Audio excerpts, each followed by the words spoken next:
Menurut saya sendiri, pertama sebagai guru kita kan pelaksana. Jadi kebijakan yang ada dari pemerintah ya kita mengikutinya.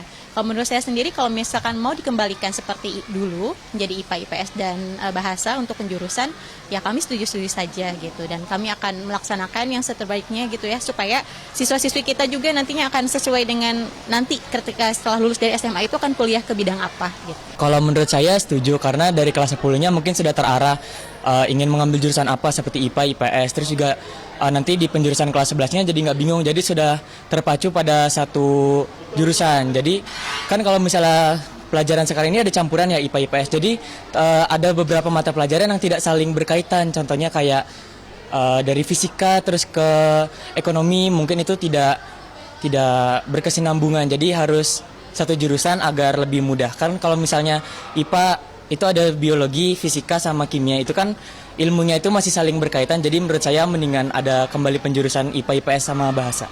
Jujur sebenarnya tuh pemerintahan kita juga memang apa-apa terburu-buru ya kayak sebagai anak SMA yang sempat ngerasain banyak kurikulum dari 2013 lalu kurikulum Merdeka, sebenarnya ngerasa memang itu terburu-buru. Dan sebenarnya kalau saran dari aku sendiri sebagai siswa ataupun pelajar, aku ingin pemerintah khususnya di bidang pendidikan lebih mendengar kami terlebih dahulu. Kalau aku pribadi sih kurang setuju ya Kak, soalnya aku sendiri udah beradaptasi dengan kurikulum Merdeka ini. Dan kebetulan aku juga dapat jurusan yang campuran antara IPA dan IPS. Jadi menurut aku itu kalau ada jurusan campuran nggak terpaku dengan IPA, IPS, bahasa, jadi kita lebih fleksibel dalam memilih minat dan bakat kita.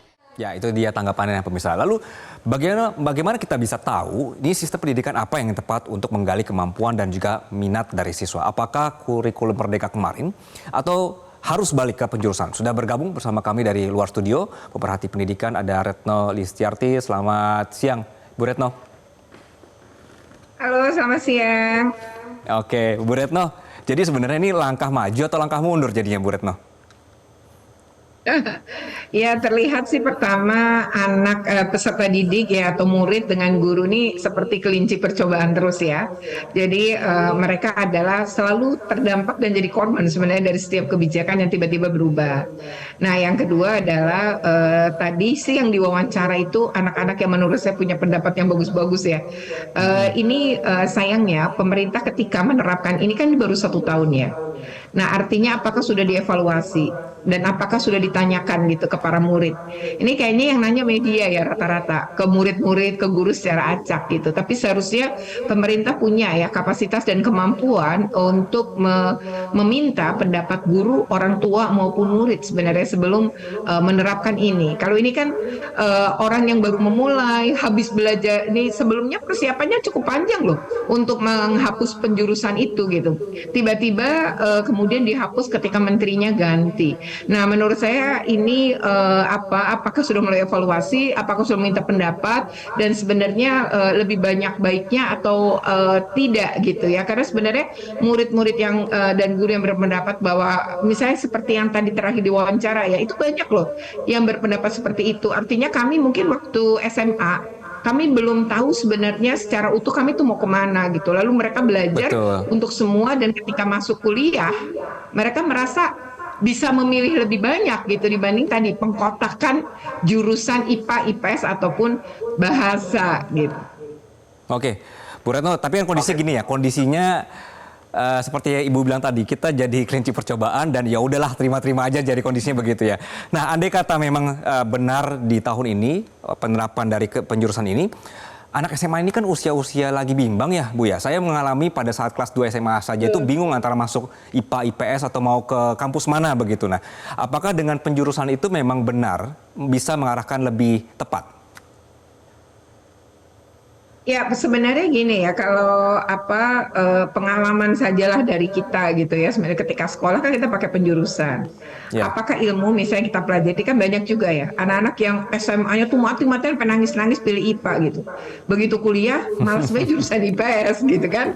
Nah, lalu banyak hal yang kemudian juga sebenarnya apa plus minusnya ada gitu. Tapi sebenarnya ketika SMA memang seharusnya kita tuh belajar hal-hal yang umum gitu ya. Tapi kalaupun mau dijuruskan ya atau mulai penjurusan, mungkin tidak dimulai di kelas 10 gitu atau di kelas 1 SMA.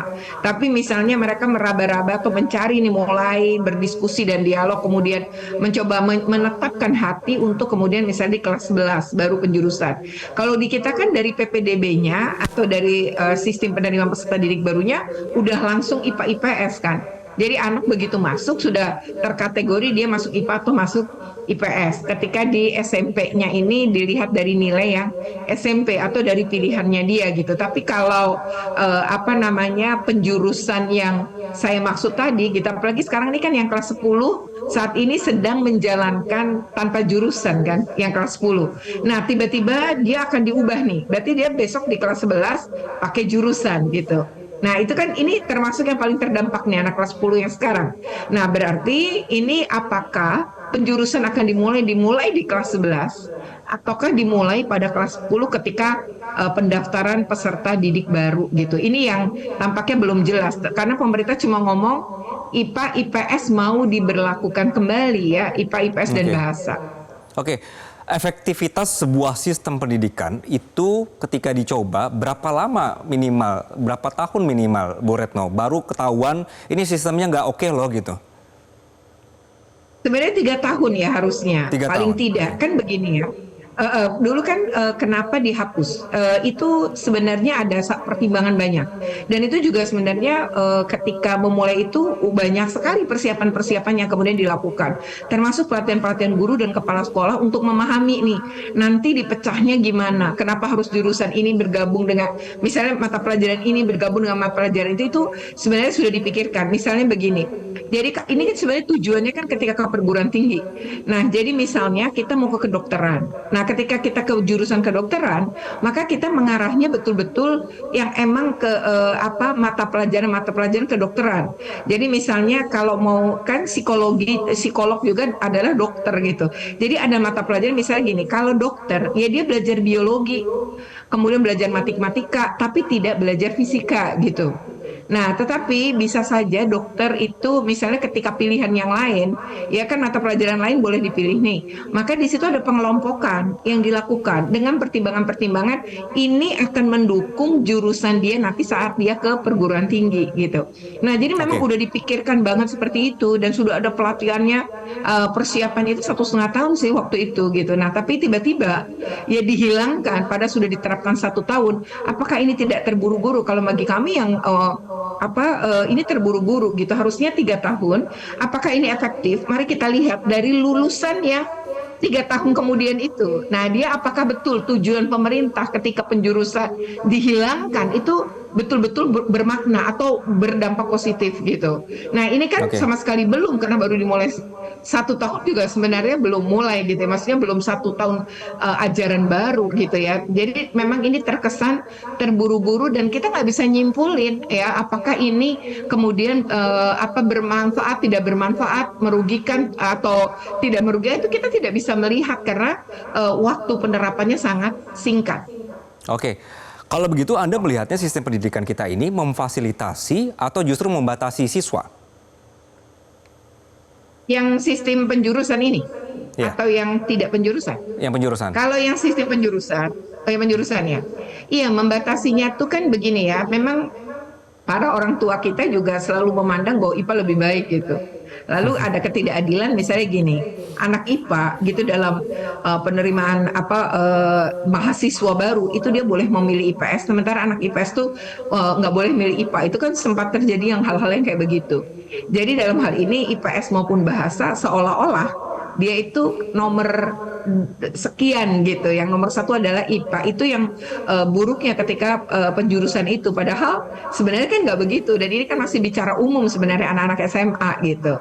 Nah, jadi kalau kita ngelihat model yang sekarang misalnya diterapkan IPA, kemudian IPS, kemudian bahasa, ini bagaimana kemudian efektivitas anak-anak juga gitu ya memahami ini. Ini sebenarnya memang perlu dikaji gitu ya. Jadi waktu itu pengkajian sebenarnya dilakukan di era Nadiem itu, sampai kemudian Pak Nadiem itu kemudian mengubah gitu ya kebijakan yang tanpa penjurusan, karena dianggap SMA ini harusnya kita belajar banyak hal gitu ya. Nanti sambil mencari bahwa Anda itu lebih fokus kemana, dan untuk itu maka seleksi perguruan tingginya pun diarahkan. Jadi misalnya kalau kedokteran, berarti nilai yang harus dia jaga adalah matematika, kemudian biologi, kemudian kimia, dan satu lagi adalah bahasa Inggris misalnya. Jadi itu hal yang kemudian betul-betul dikelompokkan. Jadi lu nggak usah, jadi kira-kira gini, kalian nggak usah lah belajar yang yang umum-umum yang kebanyakan tadi, tapi berfokusnya misalnya ke arah yang ini gitu. Tapi kalau menurut saya sih, kembali lagi ya, ini kan saya nggak bisa nyimpulin juga gitu ya bahwa ini bermanfaat atau bermakna atau tidak gitu, karena kita betul-betul baru memulai gitu. Seperti itu sih ya, tapi bahwa semua kebijakan yang pakai data, pakai argumentasi dan sesuatu yang ilmiah, saya rasa itu berarti akan berdampak baik gitu. Tetapi ketika tiba-tiba nih yang penting beda aja, yang penting berubah, atau ada masukan dari orang-orang terdekatnya Pak Menteri atau Wamen, saya nggak tahu gitu ya. Tapi sebenarnya basisnya harusnya adalah pendapat, data yang diambil dari mereka yang merasakan tanpa jurusan saat ini. Oke, jadi kalau sebelum diubah benar-benar dikaji dulu, disurvei dulu begitu ya Bu ya, jangan sekonyong-konyong tiba-tiba merubah begitu. Bu Retno, sedikit pertanyaan. Ya ini kan kayak ngerem ya Mas, kayak ngerem mobil, ngerem dadakan kan bisa ada yang celaka ya di dalam. Kalau Bu Retno dulu apa? IPA, IPS, bahasa? Ini IPS. IPS, oke. Jadi nggak mesti IPA itu jadi harus yang paling primadona begitu ya Bu Retno ya? Ini jadi mengkreditkan. Enggak, harusnya sih enggak. Oke, Bu Retno, sistem penjurusan ini masih relevan nggak dengan dunia kerja kita? Saya melihat sih enggak ya, terutama misalnya jangankan SMA itu kan pendidikan umum ya, maka dulu kan namanya SMU ya, sekolah menengah umum gitu kan. Nah itu sebenarnya kan lebih umum dibanding misalnya SMK yang jelas kejuruan gitu. SMK aja itu kan sekarang ini aja banyak tertinggal ya, karena kan teknologi luar biasa maju. Sementara misalnya gini, SMK jurusan otomotif gitu, mereka masih mobil yang bukan matic, sementara di industri udah matic, udah listrik, mereka nggak belajar itu. Maka laporan yang terakhir ini kan kita ngelihat bahwa data pengangguran tertinggi itu justru lulusan SMK, yang artinya mereka tidak melanjutkan kuliah, tapi mereka juga tidak bekerja gitu, sehingga nganggur. Nah sementara anak-anak SMA kan lebih umumnya, maka dia ngelanjutin kuliah, maka dia karena dia masih sekolah, dia tidak terkategori sebagai pengangguran kan begitu. Nah sebenarnya ini apakah dunia tadi pendidikan itu mengarah kemudian kepada dunia, sebenarnya pendidikan itu tidak kemudian orang tujuannya adalah untuk mencari kerja, emang enggak ya. Sekolah itu atau orang yang berpendidikan itu memang bukan begitu gitu, bukan tujuannya sekedar masuk ke dunia kerja, memang enggak gitu. Tetapi memang untuk tahapan-tahap atau level-level tertentu yang emang udah masuk SMK berarti pengen kerja. Kalau kemudian anak-anak ini tidak mendapatkan pekerjaan, berarti ada masalah ketika mereka berada di SMK-nya kan.